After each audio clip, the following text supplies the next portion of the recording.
thanks for reading my article in this month's issue of Shutter Magazine. This month I'm talking about second shooting again, but I dove a little bit deeper into what it means to really be a second shooter. A lot of people think that they can just hire somebody off Craigslist and they have no connection, they have no communication before the wedding, no process, and they think they're gonna get the best images in the world. Well, reality is, as a primary shooter, you need to find somebody that you can onboard, come up with a process, get in sync on a wedding day, and make sure you follow that process throughout the entire wedding day so that you can provide the best images possible for your clients.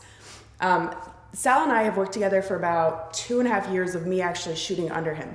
In the beginning, he had me start out on his bag, and I was just sitting there watching the flow, what he engaged at the time, the flow that they had, and I was watching them, how they interacted, what lenses they used, and why they used those lenses. And I was on the bag for about, I think 6 months before I actually got to shoot. And once I finally got to shoot, it wasn't like, all right, Alissa, you're ready to go, hop in, let's do a wedding. It was, okay, you're still on the bag.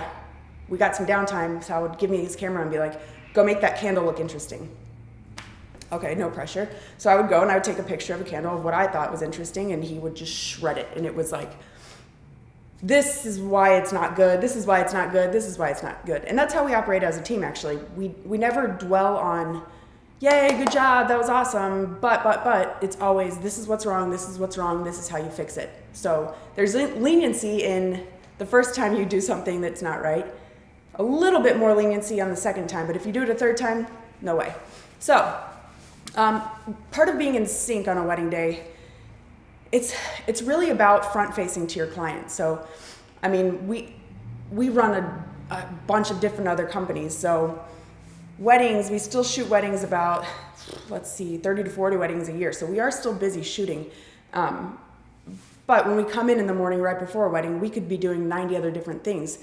We could have some tension in the morning. We could have some tension on the drive over there.